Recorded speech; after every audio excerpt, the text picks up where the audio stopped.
All right, folks, back on the Bossman show, going down to the SWAC conference, the Grambling State Tigers doing big things. Donte Jackson with me, the coach. Donte, what's up, brother? How you doing? I love the polo you got there in the background. I love it, brother. I appreciate it, man. Thank you, man. Thanks for having me, boss, man. Anytime, coach, man. Hey, Donte, you've been here going on your sixth season, man. Does it feel like you've been there that long, man? 6 years, does it feel like it to you? No, I don't, man. Honestly, it don't feel like 6 seasons. It's like, the one thing about being at Graham, man, it's like a great family environment. So it don't even feel like, it's like, don't even feel like work. Just feel like you're just going to do what you do. No doubt. Let me ask you this, man. For my father's a coach. My father's 82 years old, and his wife was wanting to help young men be better. So for you, what got you into coaching, and what was your why to want to get into his business? That was the thing. I'll never forget. I played at Central State University, and I was graduating, wanting to go overseas and do all that stuff all these athletes wanted to do. And Michael Grant and Doug Lewis was my head coach and assistant coach at the time, and they was like, "Hey man, you're gonna be a great coach, man. You should become our student assistant." And I was thinking to myself, like, man, I ain't trying to be no student assistant, But then, I needed one more semester to graduate, and I would have been like the first person on one side of my family to graduate. And trying to set the example for my younger siblings and cousins. And then I was like, all right, cool. I started doing it. And, once I got into the game, it all became about helping people. It's about helping another person be better. And, whether that's, socially, physically, mentally, whatever, we could do athletically, it's about helping people to become a better person and be better than what they started. No doubt. I'll tell you, my father's a coach, but I think at Tennessee State, the coaches I had at Tennessee State are the ones that molded me because stuff they told me back in the days, like I'm almost 40 years old. It hits me now. He like Yeah, that's coach, that's that's the coach truth. was right about this back in the day. It didn't make sense to me then, but now it's like I remember coach told me that back in the day after a practice. And so I feel like coaches have impact on us as athletes long beyond being on the court or on the field. It's funny, man, because when I was playing, Michael Grant used to always call me son. Come here, son. I mean, son. And now, when I see him, it's like it's Coach Grant still, but it's almost like Dad Grant. That's pops. He always was a person that always took me under his wing. And if anytime I really got real issues between him and Doug Lewis, I can call them, and the phone gonna be picked up instantly. And we're gonna talk about whatever problems I got, and we're gonna talk about how to solve. No doubt. We have a similar experience. I'll tell you, Wilberforce right across the street from Central State. So Yep, I had Tennessee State, I had Fisk and Harris across the right street. across the street. How was it cool having HBC right across the street for you to go hang out and see a little different flow a little It, bit? Like I it, got it you was get Tennessee great. State. It was great, man. But the tough part was it was such a rivalry. That's like the Route 42 rivalry. Our two biggest rivals was Wilberforce and Kentucky State, and they both was green and gold. So I ain't like no green and gold in college. Hey, thank God Fisk was in NAIA still is. Thank God for Yeah, that. yeah. So it was always a big game between us and Wilberforce, but it was great just to be able to have, to be able to go across the street, take courses across the street because we had dual enrollment. If you took courses at Central, you could take them at Wilberforce, depending on if you needed something to graduate that wasn't offered. So it was great, to be able to have Wilberforce across the street. And, those guys that played basketball, we was all in the gym together. So it was almost like we had two basketball teams playing against each other all the time. Them open gyms were serious, as everybody was in there trying to vie for their spot. No doubt. And brother, you was at Nashville while my old stuff girls at Tennessee State. Vanderbilt, brother, you got to win of SEC. Another Power 5 win for you on the road, Memorial Gym. Best kiss. Memorial Gym is a unique place to coach because it's on the baseline. How was the experience for you before you answer about the game itself? It was incredible, man. I always wanted, being a coach, you got certain places you always want to coach at. Vandy was one of those because, everybody on the baseline instead of the sideline. And, to be able to walk the sideline. But the toughest part was like the interaction with my assistant coaches. So, I'm sitting here, they kind of sitting underneath the basket, and towards the game got on the line. I'm like, oh no, y'all need to come to the other end of the baseline so I can talk to y'all so we can be able to make the right subs and know what's going on. So it was just, it was a beautiful experience, like incredible atmosphere, great to coach in. I was just, excited to even have that opportunity and blessed to have that opportunity.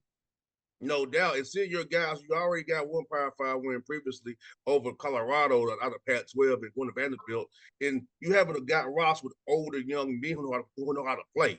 Talk about that aspect of winning these games with these Power Five schools, because I feel that's really a big key. Being older, being know how to play, not being scared of these close games, and know how to execute under pressure. Well, I think the thing that's important about our team is that we had 9 guys returning prior. From guys who had experience, whether they was in the program 3 years or 1 year. And then even the guys that sat out, like a George Smith and all that, Terrence Lewis, they were there in practice or they were there at games. They're there going through situational things that we practice and we drill. And they might have been on the other team being the other guy, but it's like we're going through these situations. And they was there. And the biggest thing about our group is that they was able to build camaraderie with each other. And then, the guys that we brought in the summer, everybody just kind of took hold. And, we try to really preach that family environment, look out for your brother. And that's been what it was. And, now you take that and you get onto the court, it carries on to the court where you got continuity. So, when you're walking on the court and you got continuity and you got guys kind of knowing exactly what needs to happen during this period of time, or you got some older guys that have been in some fights, now they know how to execute down the stretch. One thing I always tell young men who I talk to, young players, like you don't learn how to win close games until you actually do it. You're in Yeah. that mix with referees, another gym, and you're a gym, and another team, another jersey on. Because you can do it in practice all day long, but it's not the same intensity of actually as an extra another team who don't know what you're gonna do, baby. They have to make a decision whether to go A, B, C, or D. Not depending on coach tell me, hey, go do this. We can see it. Oh, he's hedging me. Let me do this right here. So having Yeah. that experience is so key to winning close games, brother. As you and I both know. And it's funny because we lost a close game this year. We played in Cardinal Word in San Antonio, and I felt like all the guys felt like it was a game they should have won. We all played. We got down the stretch, and we made mistakes. We made mistakes, and we sat back, we went back, we watched film, and we talked about it. Because I believe for our student athletes, the best way they get better is their visual. They grew up with the video game. Everybody got a PS5, PS4, PS something, Xbox. Yes. So but everybody visual. So they as soon as practice over, Call of Duty.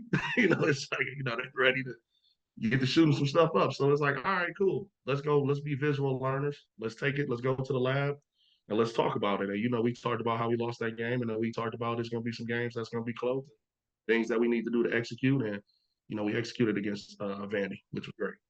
For the fans who understand about at the SWAC level, it's basketball period. It's really a possession game. It's not really talent. It's Yeah, possessions and a key yeah. play here or there. It make a miss too, but it's really possessions determine who wins, loses these games pretty much these days, brother Donte. Well, that's what we talk about. We always talk about, let's win one possession at a time. We always talk about winning one possession. We play the games in possessions. We try to play the games in 4 minute spurts because, we got the media timeouts. And we want to win more possessions in that 4 minute spurt than the other team do.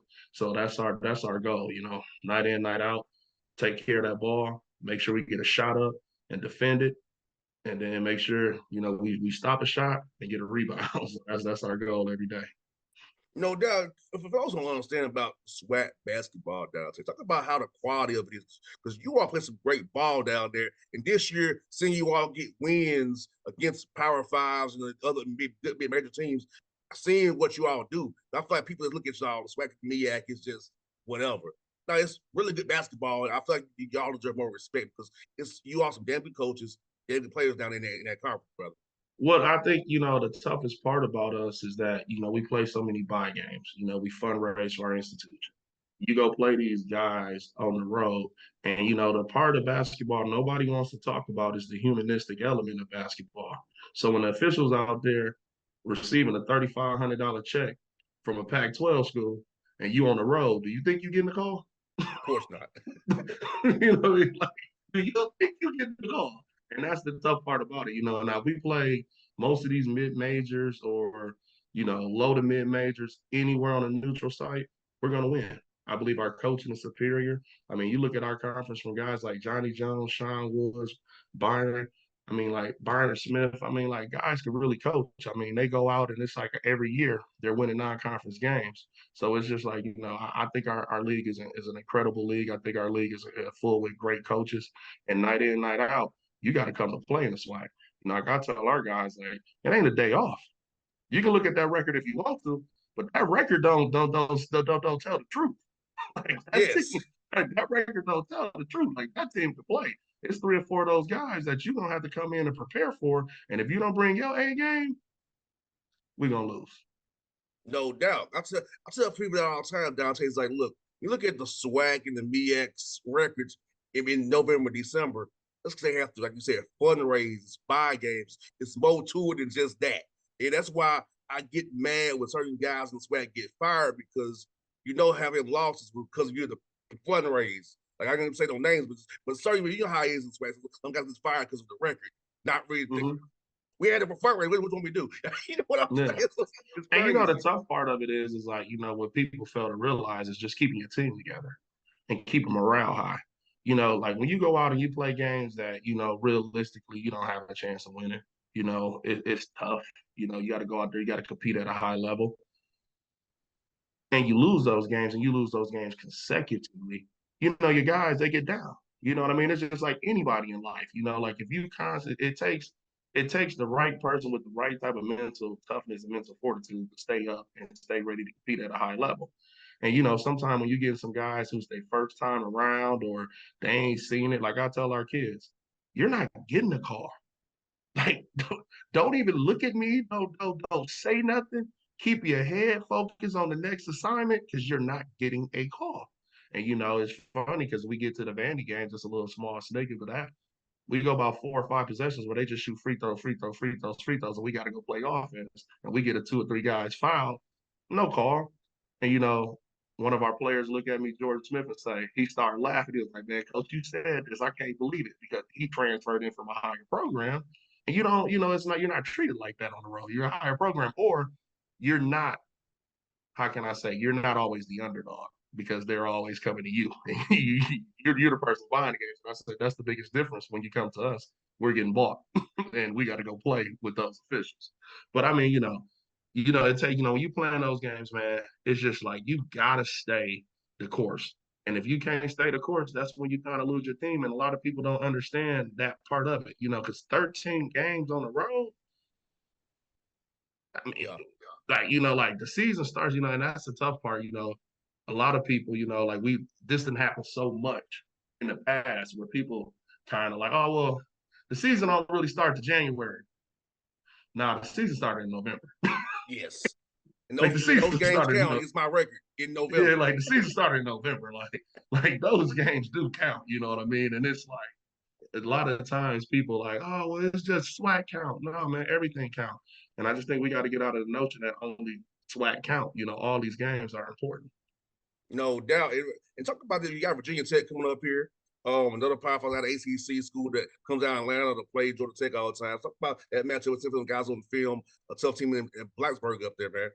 Listen, tough team, ranked number 24 for the country in the AP poll. Now, we got to go there. We got to compete well. Point guard is playing, incredible. Padilla is a great player, man. He's probably one of those guys that's probably going to be all ACC. So it's going to be a tough matchup for us. He runs the show. He gets everything going. He's kind of like a little Steve Nash.